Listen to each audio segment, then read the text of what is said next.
بسم الله الرحمن الرحيم وأنزلنا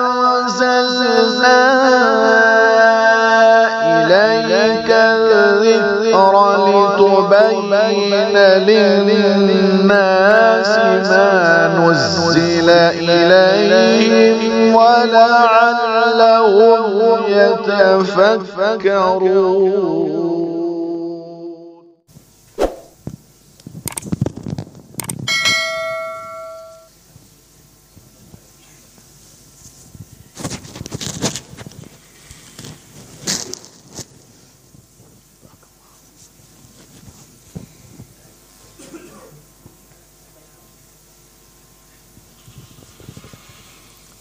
بسم الله الرحمن الرحيم.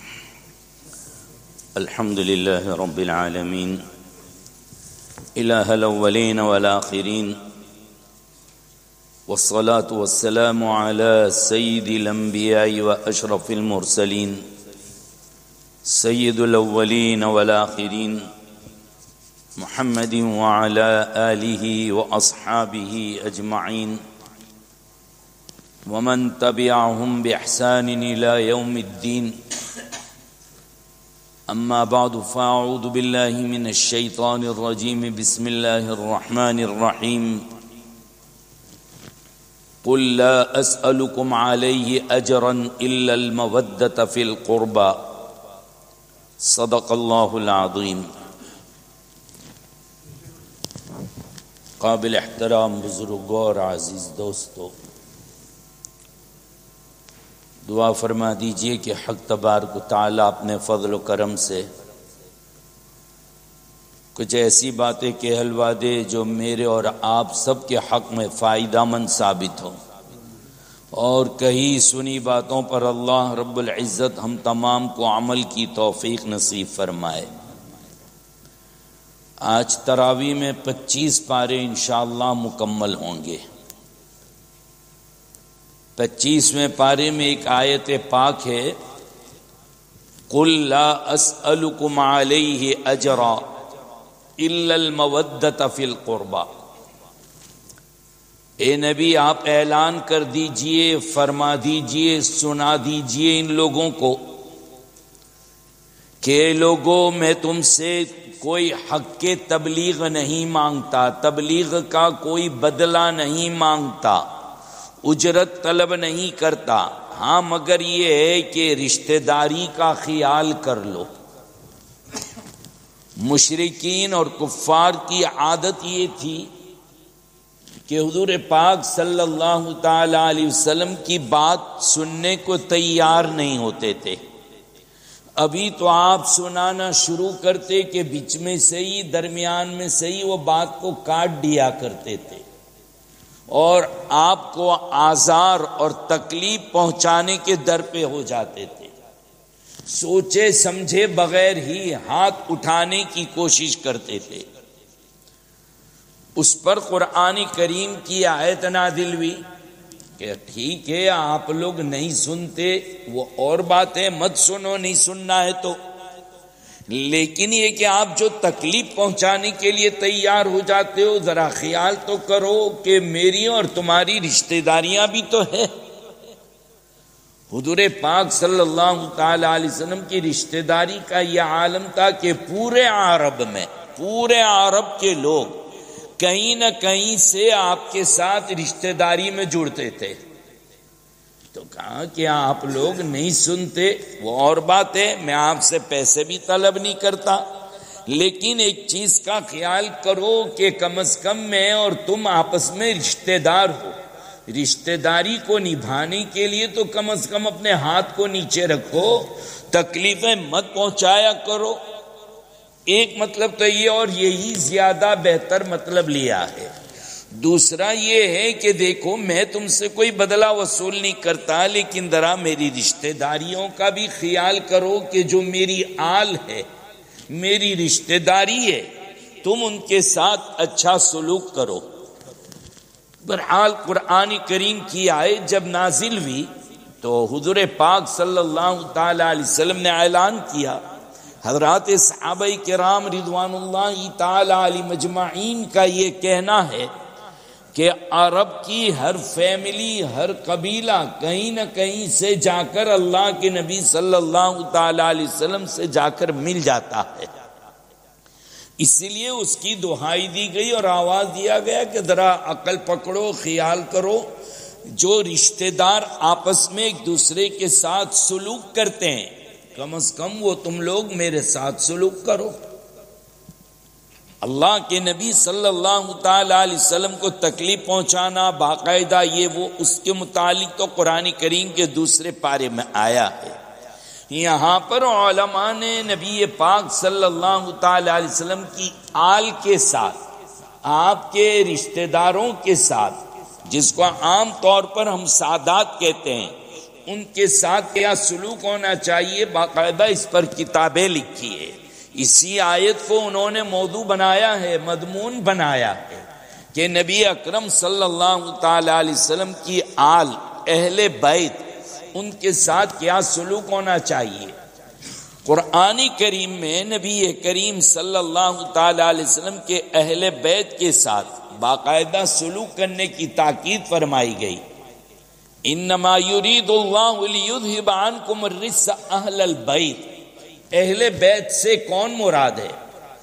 علماء نے لکھا کہ اہل بیت سے مراد حضرت عبد المطلب کی اولاد میں، جیسے حضرت علی کی اولاد، حضرت جعفر کی اولاد، حضرت ہاشم، بنو ہاشم کی اولاد ہے، بنو عقیل کی اولاد ہے، یہ سب کو اس میں شامل کیا گیا۔ کچھ لوگوں نے ظلم یہ کیا کہ اللہ کے نبی صلی اللہ تعالی علیہ وسلم کی ازواج اور بیبیوں کو، ازواج مطہرات امہات المومنین کو اہل بیت میں شمار نہیں کیا۔ بڑا ظلم کیا ہے انہوں نے قرآن کریم کی آیت کے اوپر، قل لا اسألکم علیہ اجرا والی اور اہل بیت والی آیت، اس پر ظلم کیا ہے کہ بیبیوں کو، امہات المومنین کو، ازواج مطہرات کو اس میں شامل نہیں کیا۔ بڑی جماعت علماء کی، محدثین اور شراح کی، اہل بیت کے اندر ان کو بھی، بیبیوں کو بھی شامل کرتے ہیں۔ اسی طریقے سے اولاد رسول صلی اللہ تعالی علیہ وسلم، بنات النبی صلی اللہ علیہ وسلم، بیٹیاں نبی اکرم صلی اللہ تعالی علیہ وسلم، سب کے سب یہ آل رسول ہے اور یہ اہل بیت میں شامل ہے۔ ہاں یہ اور بات ہے کہ حضرت فاطمہ اور ان کے دونوں بیٹے حسنین، حضرت حسن اور حضرت حسین رضی اللہ تعالیٰ عنہما، ان کی فضیلتیں زیادہ ہونے کی وجہ سے یہ زیادہ مشہور ہوئے۔ یہ نہیں کہ آپ کی دوسری بیٹیاں جو ہے زینب، رقیہ اور ام کلثوم، یہ اہل بیت میں شامل نہ ہو، ایسی بات نہیں ہے۔ تو چاروں بیٹیاں شامل ہیں اہل بیت میں، آپ کی پوری بیبیاں وہ بھی شامل ہے، اور بنو عبد المطلب، دادا عبد المطلب کے جو خاندان اور اولاد چلی ہے وہ لوگ بھی اس کے اندر شامل ہے۔ ہاں جو اب آل رسول کا جس پر اب اطلاق ہو رہا ہے دنیا میں، جو سلسلہ چلا ہے، وہ حضرت فاطمہ کی اولاد جو حضرت حسن اور حضرت حسین رضی اللہ تعالیٰ عنہما سے چلی۔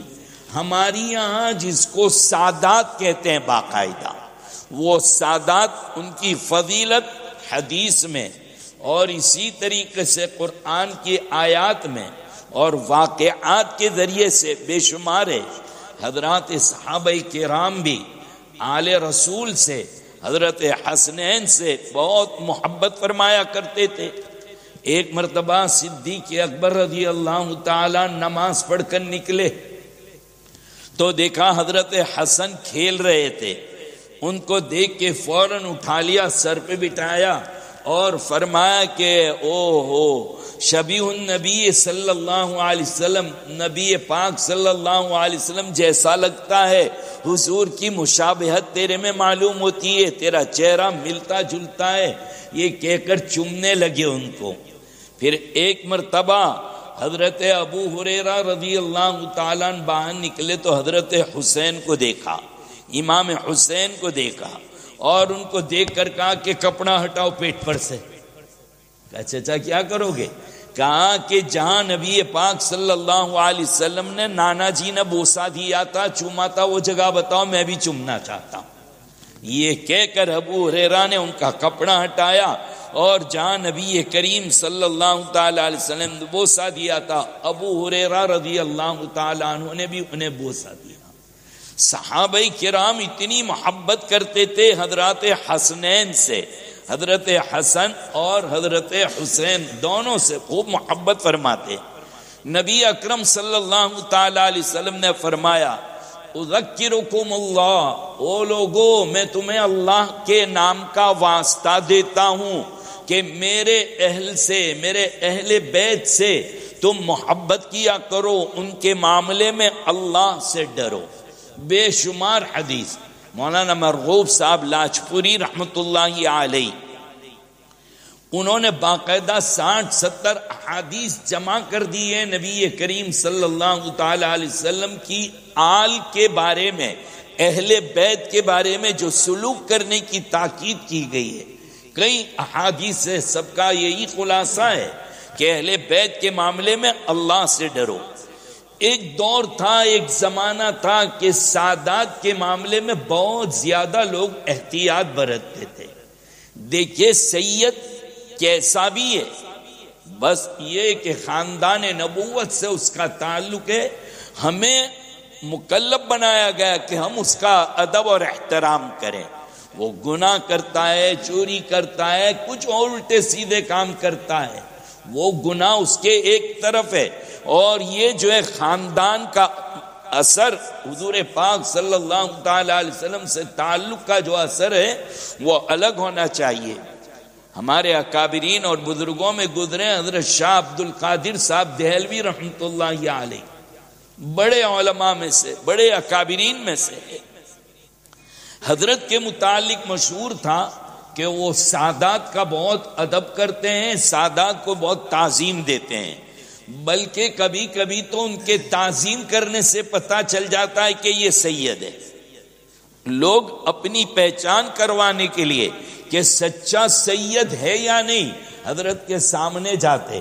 حضرت اگر تعظیم کر لے، حالانکہ حضرت کو کوئی کہتا نہیں کہ یہ سید ہے، لیکن دل پر بات کھل جاتی تھی، حضرت اس کا ادب کر لیتے تو پہچانا جاتا یہ اوریجنل سید۔ یہ حضرت شاہ عبد القادر صاحب دہلوی رحمۃ اللہ علیہ کا اثر تھا۔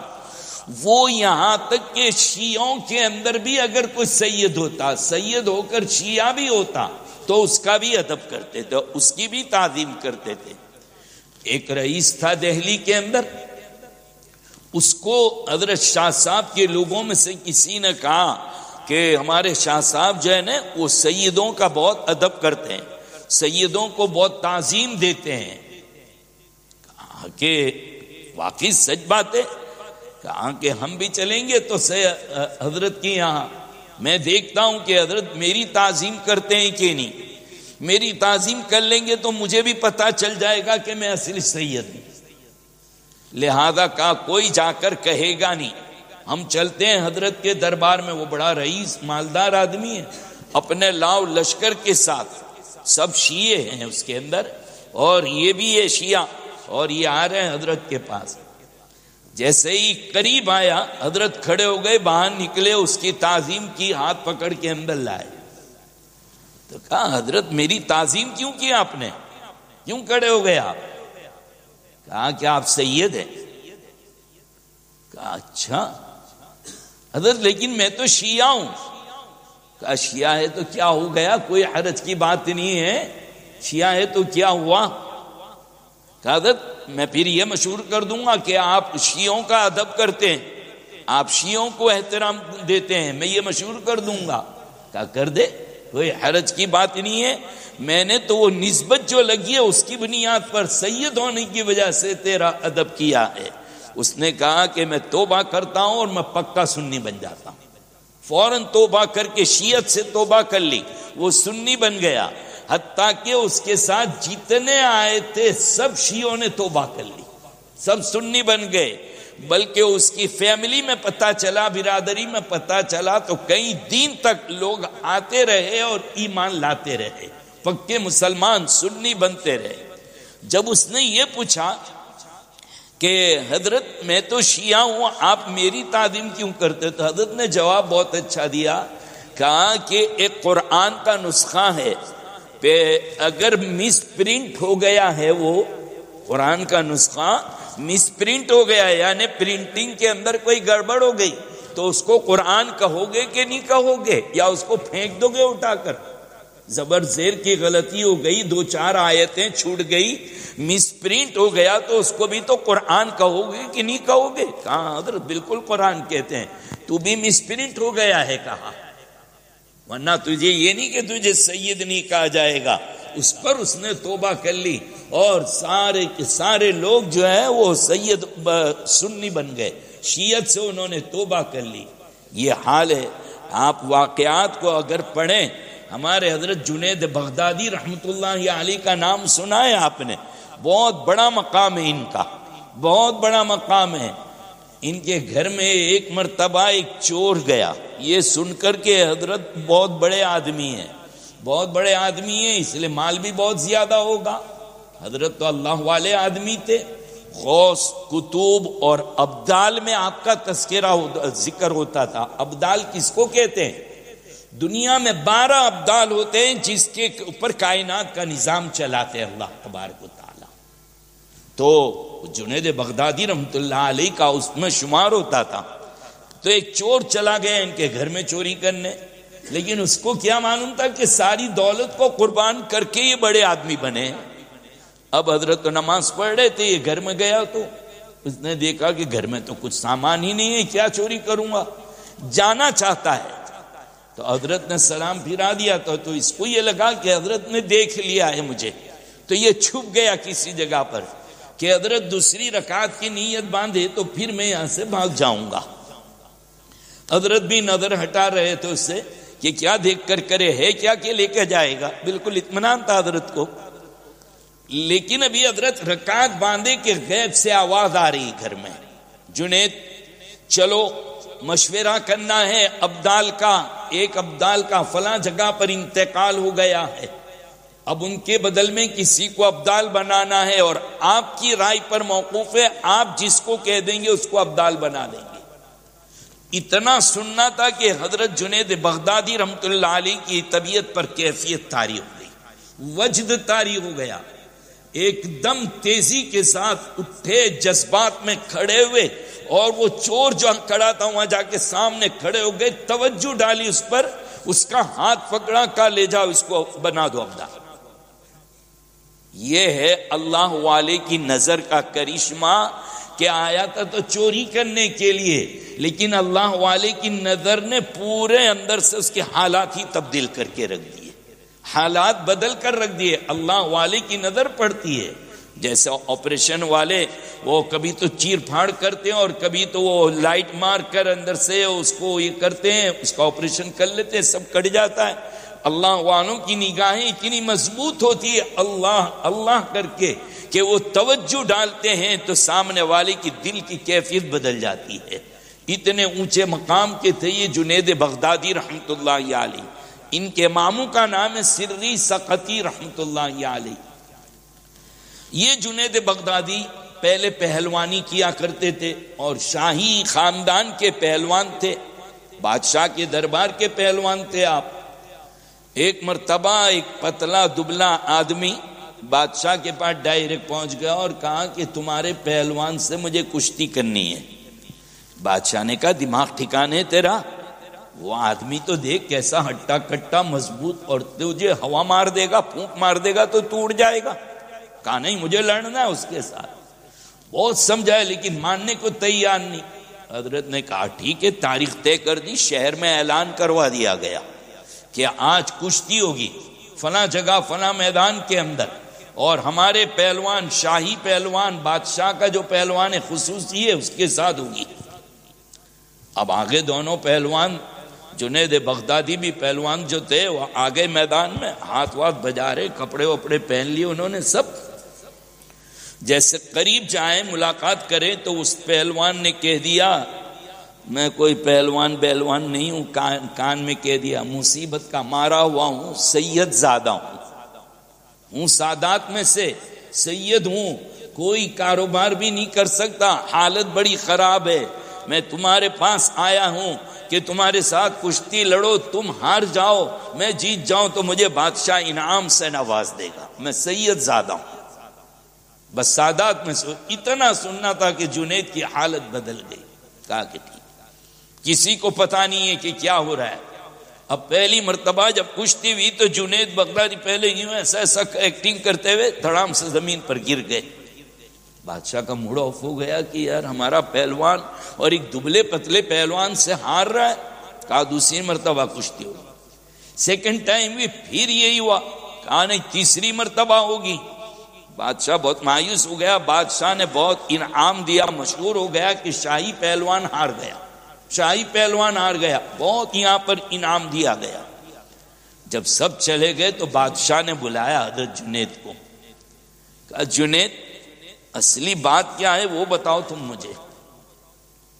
کہا بادشاہ سلامت، بات یہ ہے کہ وہ آیا جو تھا وہ حضور کے آل کا آدمی تھا، سادات میں سے تھا، وہ مارا ہوا تھا، پیسوں سے پریشان تھا، کچھ نہیں تھا، بھوکا تھا کئی دنوں سے وہ۔ اس نے آ کر کہا کہ میرا خیال کر لے، اللہ تیری لاج رکھ لے گا بس۔ تو کہا میں اس لیے ہار گیا۔ بادشاہ نے کہا یہ تو اولیاء اللہ کی علامت ہے، وہی لوگ ایسا کارنامہ انجام دے سکتے ہیں، تو نے بہت بڑا کارنامہ انجام دیا۔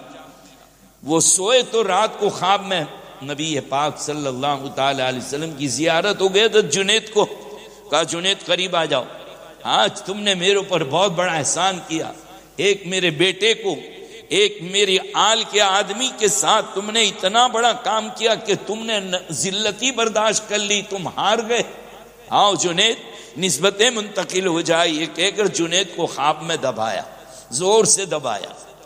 جب صبح ہوئی حضرت جنید بغدادی کی آنکھ کھل رہی ہے، اب جنید وہ جنید پہلوان والا جنید نہیں رہا، اب حالت بدلی ان کی، سیدھا سفر باندھا اور ماموں کے یہاں پہنچ گئے۔ ماموں شیخ وقت تھے، اللہ والے تھے، خانقاہ چلا رہے تھے، بڑے بڑے لوگ آ کے اصلاح کر رہے تھے۔ سیدھے سر سقطی کے پاس پہنچ گئے، ماموں کے پاس پہنچ گئے، کہا کہ ماموں اپنی اصلاح کروانے کے لیے آیا ہوں۔ وہ اصلاح ہوئی کہ آج پوری دنیا یاد رکھ رہی ہے جنید بغدادی رحمت اللہ علیہ کو ایک سید کا ادب کرنے پر حق تبارک و تعالیٰ نے ان کا مقام یہ کر دیا۔ ایسا ایک واقعہ اور یاد آ گیا، میں بھی دیکھ رہا تھا، باقاعدہ کتاب تھی فی مناقب السادات، حضرت مولانا مرغوب صاحب لاجپوری رحمت اللہ علیہ کی، بڑے بڑے علماء نے، حضرت مفتی عبدالرحیم صاحب لاجپوری رحمۃ اللہ علیہ نے اس کے اوپر تقریض لکھی، حضرت مولانا اصغر میاں صاحب دیوبندی رحمۃ اللہ علیہ نے اس کے اوپر لکھا ہے کہ کیسے پہنچے ہوئے آدمی تھے۔ خیر، تو یہ ایک واقعہ اور یہ ہے کہ ایک صاحب حج کے لیے جانا چاہ رہے تھے، تو وہ سامان خریدنے کے لیے نکلے، احرام یہ وہ، بازار میں گئے تو ایک خاتون مل گئی اور کہا کہ سیدانی ہوں میں، اور میرے بچے کئی دنوں سے بھوکے ہیں، کھانا نہیں کھایا ہے۔ ابھی نے تو حج کا ارادہ کر لیا تھا، 500 درہم تھے پورے کے پورے اس کو دے دیے کہ لے جا، اس کے پلے باندھ دیے، کہا جا اپنی اولاد کو کھلا۔ انہوں نے حج کا سفر ملتوی کر دیا، پورے پیسے حج کے اس کو دے دیے۔ یہ تو آ گئے، گھر آ گئے۔ جب ہوا یہ کہ حاجی لوگ حج کر کے واپس لوٹ رہے تھے تو سب استقبال کرنے کے لیے پہنچے حاجیوں کا، یہ بھی استقبال کرنے کے لیے پہنچ گئے۔ تو یہ سب کو کہہ رہے ہیں بارک اللہ، اللہ تعالیٰ تمہارے حج کو مبارک فرمائے، قبول فرمائے۔ تو وہ لوگ سامنے سے ان کو دعا دے رہے کہ اللہ تیری حج قبول فرمائے، اللہ تیری حج مبارک فرمائے۔ کہتے ہیں میں حیران ہوں، میں گیا نہیں ہوں اور یہ تو سب جا کر اور مجھے یہ کہہ رہے، میں اسی شش و پنج میں تھا، اسی پریشانی میں تھا کہ یہ کیسے مجھے مبارکبادی دے رہے ہیں۔ تو رات کو خواب میں زیارت ہوئی نبی پاک صلی اللہ تعالی علیہ وسلم کی، کہا کہ پیارے گھبرانے کی ضرورت نہیں ہے، پریشان مت ہو، تو نے وہ سیدانی تھی، وہ عورت جس کو پیسے دیے تھے، وہ میرے خاندان کی خاتون تھی، تو نے اس کا خیال کیا تو میں نے اللہ سے دعا کر دی تھی کہ اللہ ایک فرشتہ اس کے حج بدل کے لیے بھیج دے۔ کہا کہ اللہ تبارک و تعالیٰ نے تیری شکل میں ایک فرشتے کو مقرر کر دیا، سب یہ سمجھ رہے تھے کہ تو گیا، اور قیامت تک یہ سلسلہ اللہ چلائیں گے، قیامت تک یہ سلسلہ چلائیں گے کہ تیری شکل میں فرشتہ حج کرتا رہے گا۔ عجیب و غریب قسم کے واقعات ہیں۔ سیدوں کا ادب کرنے پر علامہ محی الدین ابن عربی رحمۃ اللہ علیہ نے اپنی ایک کتاب کے اندر علامہ یوسف مصری کے حوالے سے ایک واقعہ نقل کیا ہے کہ وہ واقعہ نقل کرتے ہیں کہ بلخ ایک جگہ ہے، وہاں پر ایک صاحب تھے، سید تھے، ان کا انتقال ہو گیا، تو اب جو ان کے 4-5 بیٹیاں اور اسی طریقے سے ان کے جو بیوی تھی، ان کے ساتھ دشمنوں نے ستانا شروع کر دیا۔ وہ وہاں سے چھوڑ کر سمرقند آ گئی، وہ خاتون اپنی بیٹیوں کو لے کر، اور مسجد میں بچیوں کو بٹھایا ایک جگہ پر اور کہا کہ امیر شہر کہاں ہے؟ کہا یہ جو بھیڑ لگی ہوئی ہے دربار میں یہ امیر شہر کا گھر ہے۔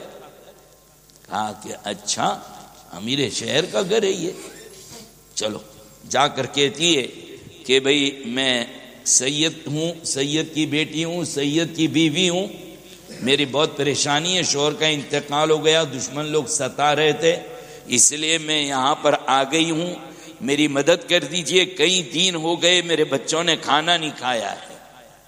تو امیر شہر نے کہا کیا ثبوت ہے کہ تو سید ہے؟ کیا سید ہے؟ کیا ثبوت ہے کہ تو سید ہے؟ اپنے سید ہونے کے لیے کوئی گواہ لاؤ یا کوئی ثبوت پیش کرو تب ہم مانیں گے۔ کہا میں تو اجنبی شہر میں ہوں، یہاں کون میرا ہوگا، میں جھوٹ نہیں بولتی، میں سچ کہتی ہوں۔ کہا نہیں یہاں بات نہیں بنے گی، جاؤ چلے جاؤ۔ بیچاری بہت مایوس ہوئی، تو سامنے سے ایک شخص آ رہا تھا، لوگوں نے کہا کہ یہ سٹی کا کوتوال یعنی پولیس آفیسر ہے، یہ کمشنر آف پولیس ہے، لیکن مذہباً وہ مجوسی ہے، پارسی ہے، آنکھ کی پوجا کرنے والا ہے۔ جا کر اس کو کہا کہ میں سیدانی ہوں اور ایسا ایسا واقعہ ہوا، میں وہاں گئی تھی تو انہوں نے میرے پاس سے پروف مانگا، کوئی پروف ہے نہیں میرے پاس، میں آپ کا نام سن کر آپ کے پاس آئی ہوں۔ بہت خوش ہو گیا وہ، چلو چلو چلو، اس نے فوراً اپنے نوکر اور اپنے خادم کو بلایا، اپنے گھر بھیجا، کہا بیگم سے کہو نئے کپڑے پہنے اور جلدی سے مسجد کے اندر پہنچے، خود بھی نئے کپڑے پہنے، نئے کپڑے لے کر آئے، اس کی اتنی بیٹیاں ہیں ان کے لیے بھی اچھے اچھے کھانے گھر میں تیار کرواؤ اور اس کو بڑی دھوم دھام سے ہمارے گھر لے کر آؤ۔ اور وہ تو گئے اور یہ بھی پہنچا اور سب اس کو لے کر گھر پر آ گئے۔ گھر پہ تو عید کا سا ماحول ہو گیا، بہت عزت کی انہوں نے، بہت عزت کی اس کی۔ اب یہ تو بات آئی گئی سی ہو گئی، اسی رات وہ امیر شہر خواب دیکھ رہا ہے کہ قیامت واقع ہو گئی، قیامت قائم ہو گئی، قیامت واقع ہو گئی ہے۔ اللہ کے نبی صلی اللہ تعالی علیہ وسلم کو دیکھا کہ لواء الحمد یعنی جو اللہ تعالیٰ کی آپ تعریف کریں گے، وہ لواء الحمد، حمد کا جھنڈا پکڑ کر آپ صلی اللہ تعالی علیہ وسلم کھڑے ہیں، آپ کے امتی قریب جا رہے ہیں، آپ اپنے امتی کو پہچان کے آ جاؤ، میرے جھنڈے کے نیچے آ جاؤ، آ جاؤ میرے جھنڈے کے نیچے آ جاؤ۔ یہ امیر شہر بھی گیا کہ اللہ کے نبی میں بھی آپ کا امتی ہوں، مجھے بھی اپنے جھنڈے کے نیچے لے لیجئے۔ آپ نے کیا پروف، کیا ثبوت کہ تم میرا امتی ہے؟ پروف لے کر آؤ، ثبوت لے کر آؤ۔ اب یہ میدان میں کہتا ہے میں میدان محشر کو دیکھ رہا ہوں، پریشان ہوں، کہا کہ کہاں جاؤں گا میں ثبوت لینے کے لیے، پروف ڈھونڈنے کے لیے؟ کہا بہت میدان میں گھوما لیکن کوئی نہیں ملا۔ کہا واپس آیا کہ اللہ کے رسول صلی اللہ علیہ وسلم کوئی مجھے پہچان والا نہیں ملتا۔ کہا تو امیر شہر تھا، تجھے کوئی پہچان والا نہیں ملا؟ یہاں کوئی نہیں پہچانتا؟ میری ایک بیٹی آئی تھی تیرے پاس مدد مانگنے کے لیے، تو نے کہا تھا کہ پروف لاؤ سید ہونے کا، جاؤ آج تم پروف لے کر آؤ، ہم بھی دیکھتے ہیں۔ وہ اجنبی شہر میں کہاں سے، پھر ایک بنگلہ دکھایا، بڑا مکان دکھایا، کہا دیکھ یہ مکان، تو یہ قریب جانے لگا، کہا تیرا نہیں ہے، یہ تو وہ کوتوال کا ہے، یعنی وہ پارسی کا۔ اب ادھر وہ پارسی بھی خواب دیکھ رہا ہے اب یہ بیچارے کی آنکھ کھل گئی تو یہ گھبرایا پارسی کے پاس دوڑا اور کہا کہ بھائی 1000 درہم لے لے اور وہ مہمان سیدانی مجھے دے دے. کہا بھائی جو خواب تو نے دیکھا ہے نا وہ خواب میں نے بھی دیکھ لیا ہے. جو خواب تو نے دیکھا ہے وہ خواب میں نے بھی دیکھا ہے. 1,00,000 درہم دے گا تب بھی یہ مہمان میں دینے والا نہیں. کہا ایسی تو کیا بات ہے, تو پارسی ہے. کہا تھا پارسی, لیکن اتنی مبارک خاتون یہ کہ میرے گھر میں آئی تو وہ نور نظر آئے کہ ہم نے سب نے اس کے ہاتھ پہ اسلام قبول کر لیا, ہمارا پورا گھرانہ مسلمان ہو گیا. اب سمجھ میں آ گیا کہ اللہ کے نبی کہہ رہے تھے نہیں کہ بنگلہ تو وہ اس کا ہے, ہاں تو یہ ایمان قبول کر لیا تھا اس نے. کہا یہ اتنی مبارک خاتون ہے کہ اس کی برکت سے تو ہمارے سارے گھرانے نے, میرے سب بیوی بچوں نے مسلمان ہو گئے, اس کی تو اتنی برکت ہے. یہ عالم ہے. سیدوں کے واقعات اگر سناتے چلے آپ کو کہ سیدوں کے ساتھ دنیا میں جب لوگوں نے محبت کی, ان کا ادب کیا, ان کا احترام کیا, تو حق تبارک و تعالیٰ نے ان کو کتنے بڑے مقام سے نوازا ہے. اس لیے میرے بھائیوں, ایک زمانہ تھا کہ لوگ سید کو صرف اس نسبت پر کہ اللہ کے نبی صلی اللہ تعالی علیہ وسلم کے گھرانے کا ہے, آل رسول ہے, سادات میں سے ہے, اس کا ادب اور احترام کیا کرتے تھے. ہمیں بھی ان کا ادب اور احترام کرنا چاہیے. ہاں سید جو ہے اگر اس کے ساتھ کوئی بدتمیزی کر رہا ہے تو وہ کہہ دے کہ دیکھ بھائی میں آل رسول, میں سادات میں سے, بس. پھر بھی اس کے بعد کوئی کرتا ہے تو وہ گنہگار ہو جائے گا. ایک تو سامنے والا اجنبی تھا اور اس نے ایسا کر دیا, وہ اور بات ہے, لیکن اس کو پتہ چل جائے کہ یہ سادات ہے, اس کے باوجود اس کے ساتھ بدتمیزی کی تو پھر اس کا بھگتان اس کو بھگتنا پڑے گا. وہ سید اگر گنہگار ہے, گناہ کی کام کرتا ہے تو اس کا گناہ جو ہے اس کو الگ لگے گا, لیکن یہ سید کی نسبت انشاءاللہ کام آوے گی. لیکن پھر بھی سید جو لوگوں ان کو بھی سوچنا چاہیے.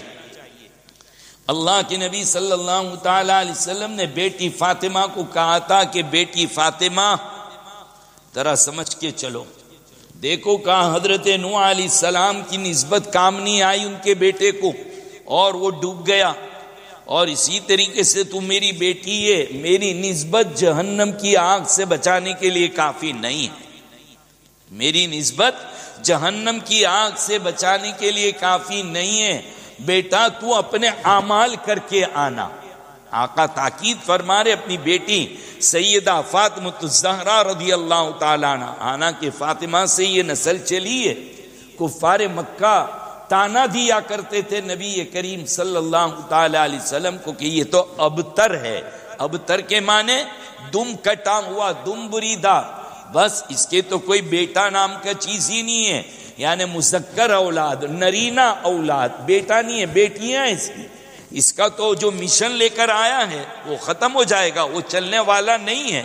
اس لیے فکر مت کرو. قرآن کریم نے باقاعدہ سورہ کوثر نازل فرمائی. حضور کا دل بہت چھوٹا ہو گیا, ایسا لوگ تانا دیتے تھے. قرآن نے کہا کہ آپ ان کے تانوں پر آپ غمگین نہ ہوئیے.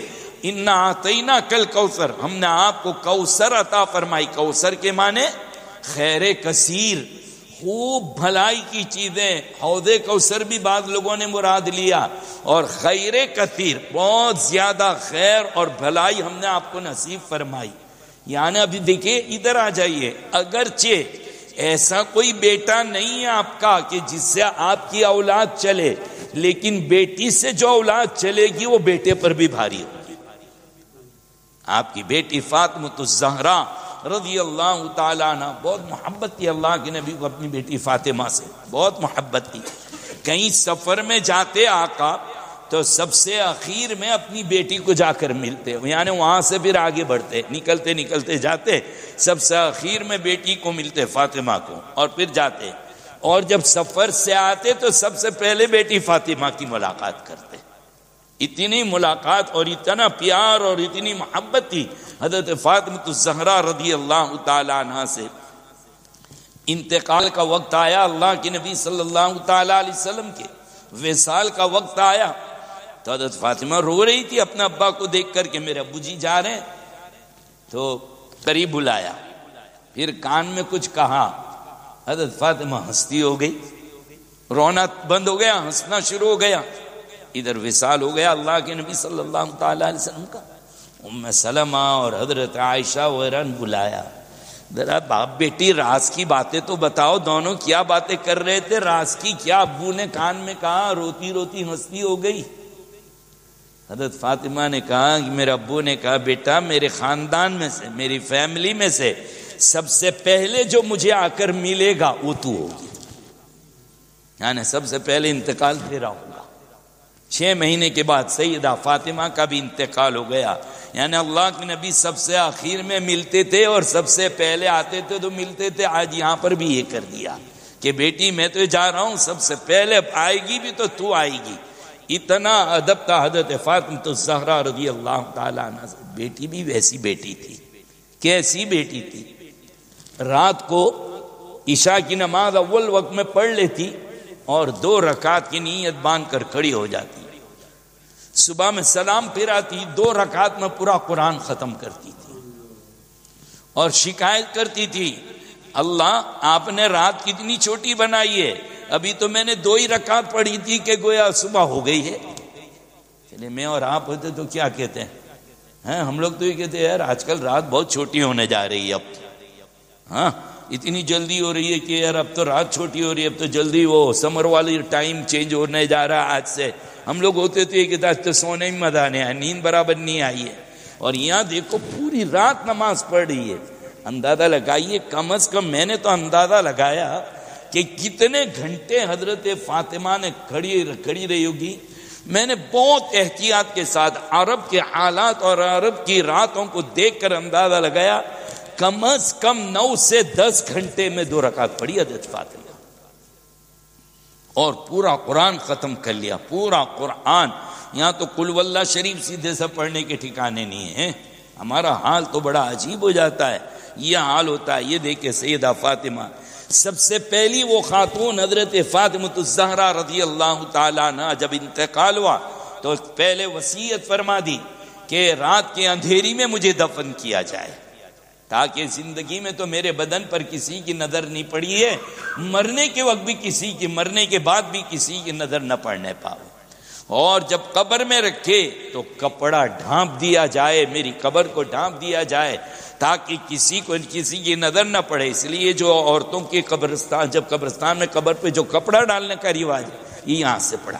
حضرت فاطمہ الزہرا نے، انہوں نے یہ وصیت کی تھی، اگر ہماری بہنوں تک آواز پہنچتی ہو تو میں ان بیٹیوں سے، فاطمہ کی بیٹیوں سے آواز دینا چاہتا ہوں کہ دیکھو سیدہ فاطمہ تو کتنی پردے کی قائل تھی کہ رات کو اندھیرے میں دفن ہونے کے لیے کہا کہ ہمارے اوپر کسی کی نظر نہ پڑے، جیتے جی تو کسی نے میرے بدن پر نظر نہ ڈالی، مرنے کے بعد بھی کوئی میرے بدن پر نظر نہ ڈالے۔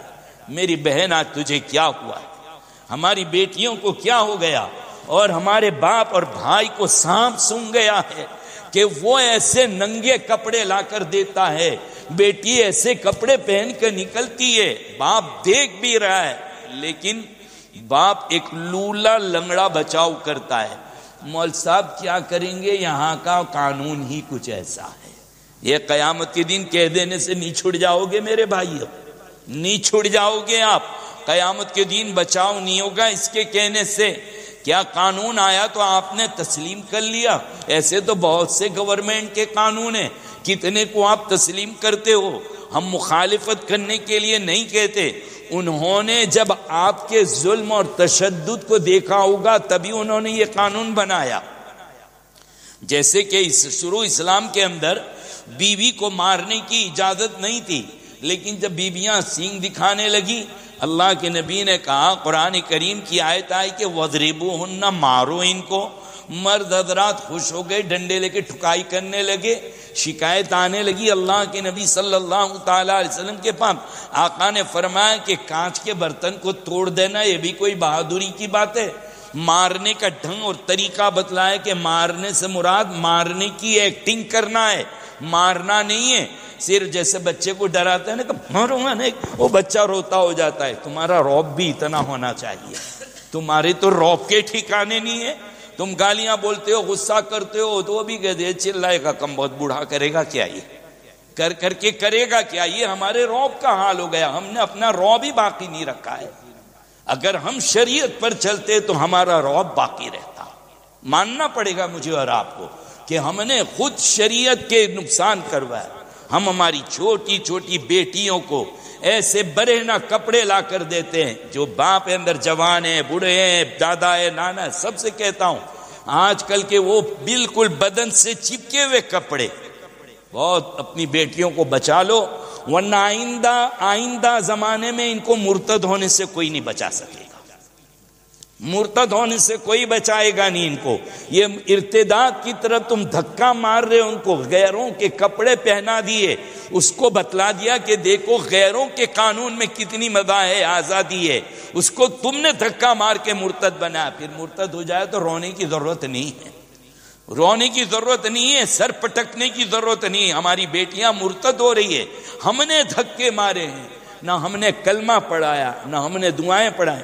وہ مائیں تھی جب بچی کو دودھ پلاتی تھی تو بسم اللہ و برکت اللہ، کھانے پینے کی دعا، دودھ پینے کے بعد اس کو وہ کھانے کے بعد کی دعا زور سے پڑھتی تھی تاکہ کان میں آواز جائے۔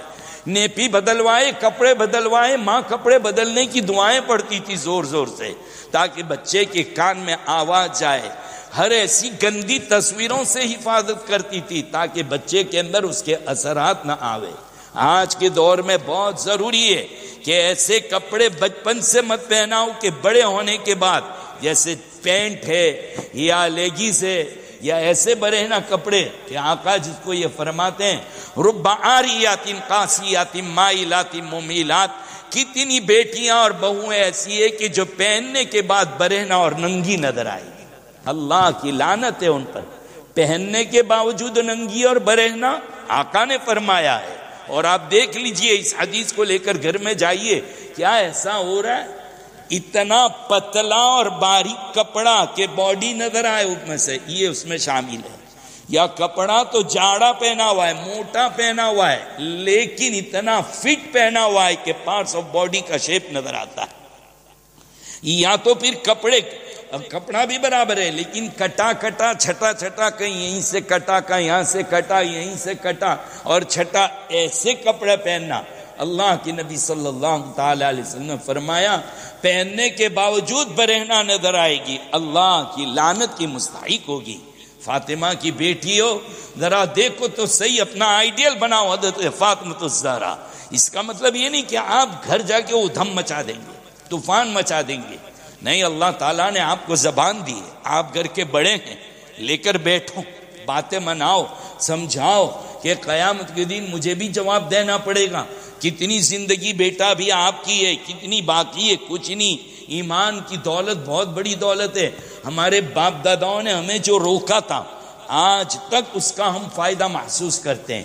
آپ بھی دیکھتے ہوں گے کہ ہمارے ابا نے جو آپ کے بوڑھوں نے آپ کی جو تربیت کی تھی، کبھی کبھی یاد کہ ایک صاحب کہنے لگے مجھ سے کہ حالانکہ ان کی عمر ہے تقریباً 58 سے 60 سال کی، کہا کہ بھائی وہ بڑے میاں نے تھپڑ لگائی تھی ایک مرتبہ اور یہ کہہ دیا تھا کہ عشاء کی نماز پڑھ کے کہیں جانے کی ضرورت نہیں، سیدھے گھر میں آ جاؤ۔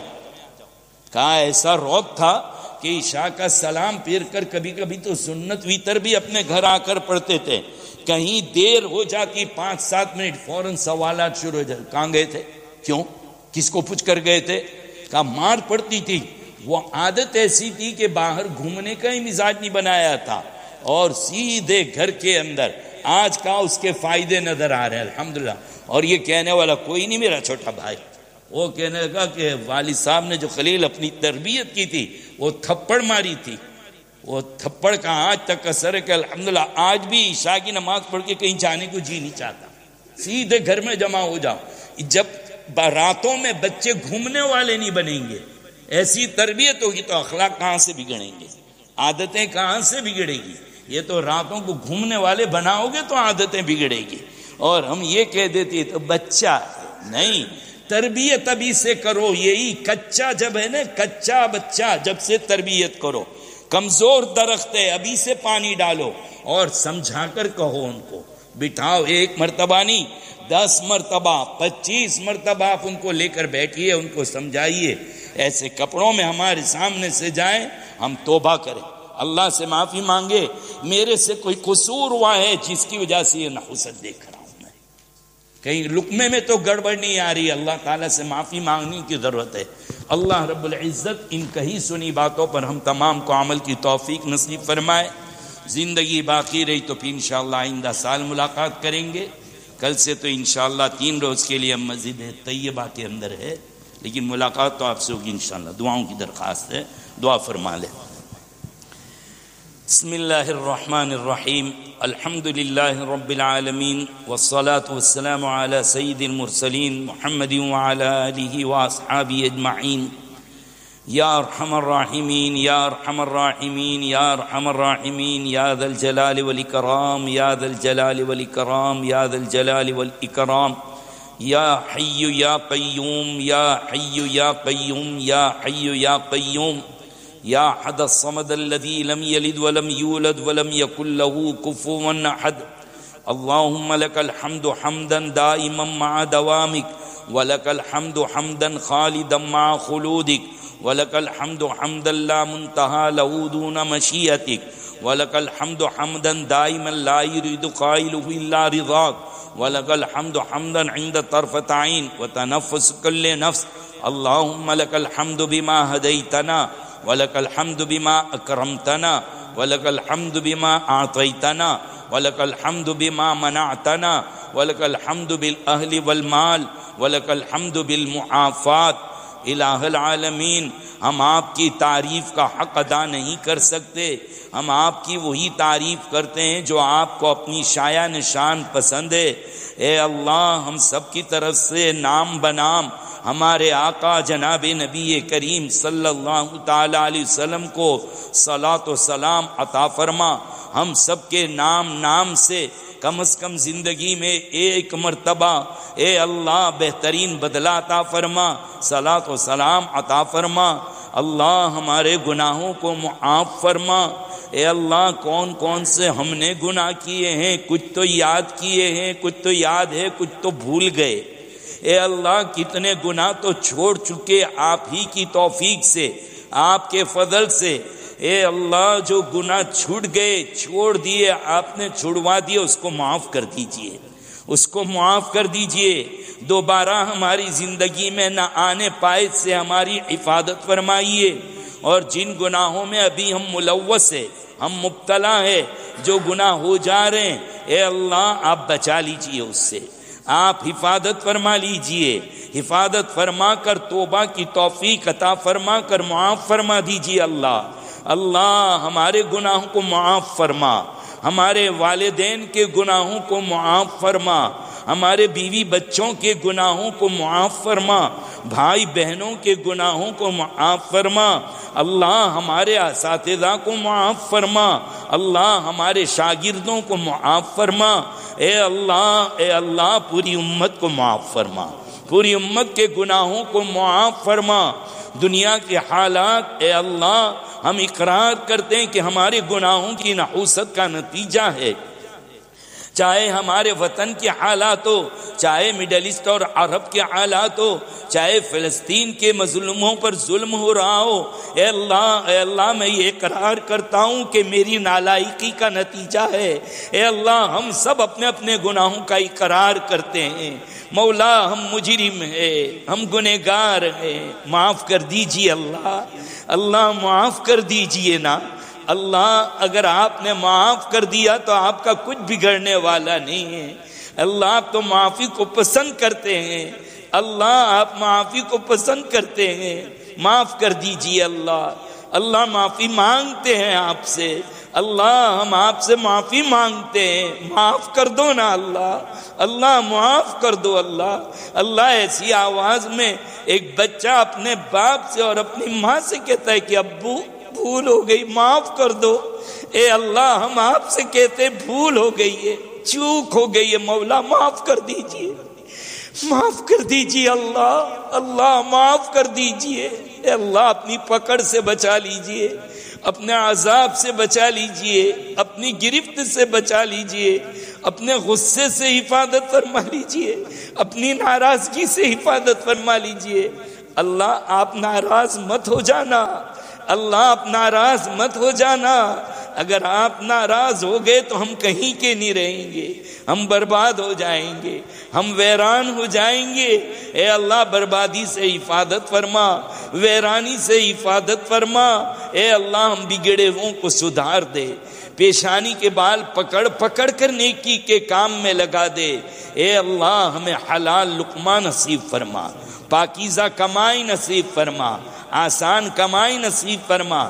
خاص طور پر تیرے بندے جو یہاں پر بیٹھے ہوئے ہیں، اے اللہ ان کے کاروبار میں برکت عطا فرما، حلال روزی نصیب فرما، پاکیزہ روزی نصیب فرما، حلال لقمہ نصیب فرما۔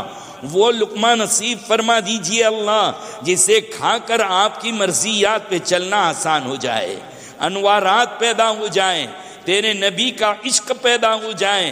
اے اللہ قرضداروں کے قرضے کی ادائیگی کا انتظام فرما، قرضداروں کا قرض ادا کروا دیجئے، غیب سے مدد فرما دیجئے، پریشان حالوں کی پریشانیوں کو دور فرمائیے۔ اے اللہ ہماری اولاد کے اچھے اخلاق سے آپ تربیت فرما دیجئے، ہم تربیت کرنے سے عاجز اور قاصر ہے، ہم نہیں کر سکتے۔ اللہ ہماری اولاد آپ کا انعام ہے، اے اللہ آپ اچھے اخلاق اور اعمال سے ان کی تربیت فرمائیے، خاص کر ہماری بیٹیوں کی پاک دامنی کی حفاظت فرما، عزت آبرو کی حفاظت فرما۔ اے اللہ غلط راستے پہ جا کے بہک جائے اس سے حفاظت فرما، حرام کاریوں میں مبتلا ہو جائے اس سے حفاظت فرما، ننگے پتلے برہنے کپڑے پہنے اس سے ان کی پوری حفاظت فرما۔ میری ماں اور بہنوں اور بیٹیوں کی عزت آبرو کی حفاظت فرما۔ اے اللہ ہمارے جوانوں کی جوانی کی حفاظت فرما، عشق نبوی سے ہم کو سرشار فرما، مالا مال فرما۔ اے اللہ تیرے نبی کا عشق نصیب فرما، پکے عاشق بنا دے۔ اے اللہ اس امت کے اوپر رحم فرما، امت پر رحم فرما، فلسطینی مسلمانوں کی حفاظت فرما، مدد فرما۔ اے اللہ جس طریقے سے فرعون نے بچوں کو مار مار کر نسل کشی کی تھی وہی تاریخ دہرائی جا رہی ہے، لیکن آپ کے ہاتھ میں ہے، آپ پھر بھی نسل کو بچا سکتے ہیں۔ اے اللہ ان فلسطینیوں کی حفاظت فرما، مدد فرما۔